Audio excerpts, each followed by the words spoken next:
Piso mo, tamang barko. Walang pag-asa, Quezon City, si Marcoleta. Restaurante raw ang paggamit ng pangalang West Philippine Sea.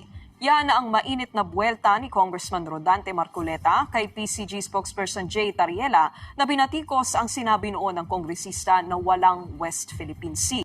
Ayan, Marcoleta. Talaga si Marcoleta, mga kabayan. Masyadong mapapel to. Maepal, Nabanggit niya yung West Philippine Sea, yung No West Philippine Sea noong hearing ng TRICOM tungkol sa mga vloggers na gumagawa ng fake news pero naisingit niya po yan. Yung sinabi niyang No West Philippine Sea, mga kababayan. Hindi masasabing maepal yan. Sagot naman ni Tariela, gumagawa lang ng problema si Marcoleta.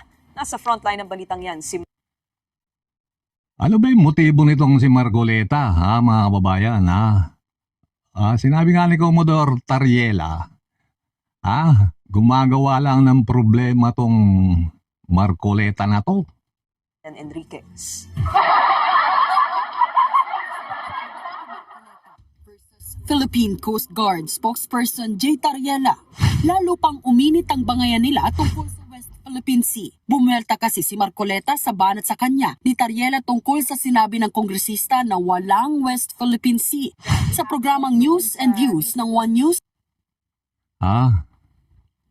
Ano ba yung motibo mo, Marcoleta? Bakit sa tagal-tagal ng panahon, ikaw lang yung kaisa-isang pumuna dyan sa tinatag na West Philippine Sea, ni dating Pangulong Noynoy Aquino, mga kababayan. Ngayon, ang maganda dyan ang lalabas na maganda nagawa ni dating Pangulong Noynoy Aquino, Marcoleta. Pero ikaw, gumagawa ka ng problema. Sabi nga nitong, hindi ka man nagbabantay sa dagat Talaga tong sa Marcoleta. Kilala ng international community ang pangalang West Philippine Sea. The world, the community of nations, pagka tinignan nila yung South China Sea, wala silang makikita ang West Philippine Sea. Sa kabila nito, iginiit ng Pag tinignan mo talaga yung mapa, siyempre, sa nakalagay doon, ay lang nilagay nung ISO. Hindi naman tao rin may gawa niyan, Marcoleta. Maraming proseso yan. Kasi mas madaling tandaan ko niya, dadaan ng barko mo, saan ka dadaan? Diyan sa South China Sea. Di po ba, mga kababayan? Itong kung titingnan mo sa mapa, mga kababayan, nasa gitna yung nasulat na South China Sea. Marcoleta. sa laban para sa karapatan natin sa ating EEZ. Kahit pangalanan natin o hindi natin pangalanan, yung exclusive economic zone, ilaban natin yan hanggang sa uling patak ng ating dugo. Atin yan. Bumabawi itong maepal na to, mga kababayan. Ilaban daw natin yan hanggang sa uling patak ng ating dugo. Nung sa hearing doon sa TRICOM na para sa mga fake news ng mga vloggers, wala siyang sinasabing ganyan, mga kababayan. Sabi nga ni Pangulong Bongbong Marcos, gawain niya talaga to, yung maepal. Binanatan din at hinamo ni Marcoleta si Tariela. Nagamon pa, Ignorante. Katulad ng Commodore na yon. Kung makikita niya, kapag hindi niya nakita sa mapa ng karagatan ng mundong ito, mag-resign siya bilang Commodore sa wala kang naiintindihan. Anong walang naiintindihan? Nililin lang may mga tao, Marcoleta. Saan ba nagsimula yung West Philippine Sea na yan, di ba?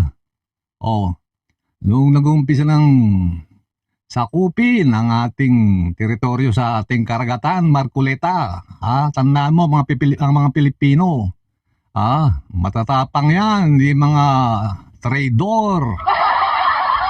Nung panahon ng Hapon, Marcoleta, bakit nabuo yung Balahap, Oh, dahil sa pananakop ng mga Punes noong panahon ng gera, Marcoleta, nabuo ang Hukbalahap. Kung di nyo alam po ang Hukbalahap, ito po yung lumalaban dun sa mga Pun, para ipagtanggol ang ating bayan. Marcoleta. Excuse me po. Sila po lumalaban sa mga Pun, mga kabayan. Yung mukbong bayang laban sa Pun. Kaya nabuyang West Philippine Sea na yan, dahil sinasakop na tayo ng China. Yung ating teritoryo dyan sa malapit sa South China Sea.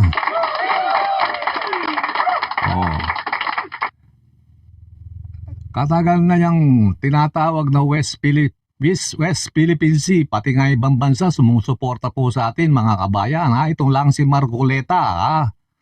Si Marcoleta lang po ang pumupuna dyan sa West Philippine Sea.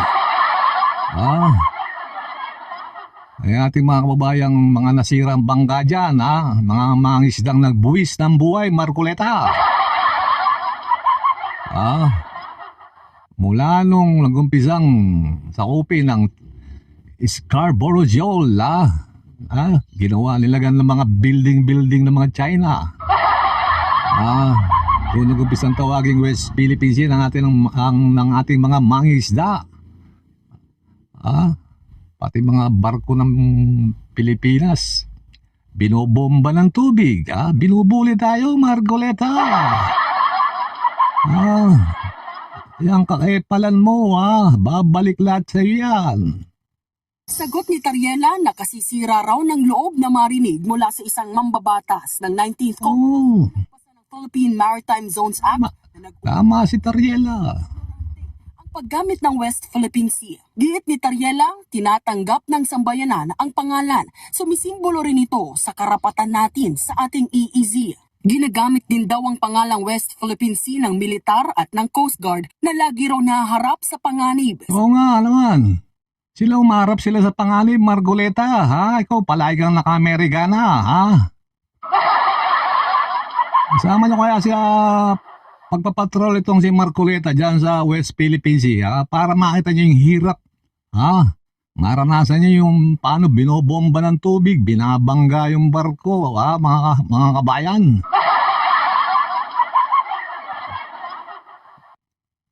Epal lang. Nagpapatrol. Tanong ni Tariela, paano tayo susuportahan ng buong mundo kung tayo mismo ay minamaliit ang pangalang West Philippine Sea? Oo nga naman, aling mo Marcoleta. Paano tayong susuportahan ng ibang bansa? Kung isang mambabatas kinu-question mo yung pagkakagawa ng West Philippine Sea, Marcoleta. Tanda mo to, Marcoleta. Sa mapa ng Senado, hindi lilitaw ang pangalan mo. Itaga mo yan sa bato. Piso, tamang bargo. Wala rin daw issue rito, maliban na lang kay Marcoleta na Wala namang ang issue dito sa Pilipinas. Ilalagay mo issue, Marcoleta. Ang tanong, anong motibo mo? Bakit mo nabanggit yan, Marcoleta?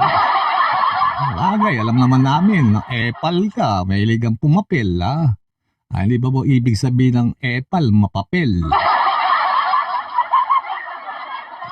Marcoleta. gawa raw ng problema. Tanong pa ni Tariela kay Marcoleta kung naniniwala naman daw ang kongresista na bahagi ng Exclusive Economic Zone ang West Philippine Sea. Ano raw ba ang dapat na itawag dito? Baka gusto ni Marcoleta tawaging West Marcoleta Sea. Mga kabayan. Anak ng ito sa Marcoleta. Tingnan itong mapa na to, mga bayan. Nakikita nyo yung mapa? Yung South China Sea, nasa gitna po. Itong mga gilid-gilid na yan, siyempre, sakop ng Pilipinas yan. Yung sinasabi ni Marcoleta na, yung mga paglaganap sa Google Map, wala daw makikita ang West Philippine Sea. Ang makikita daw nalagay doon, South China Sea.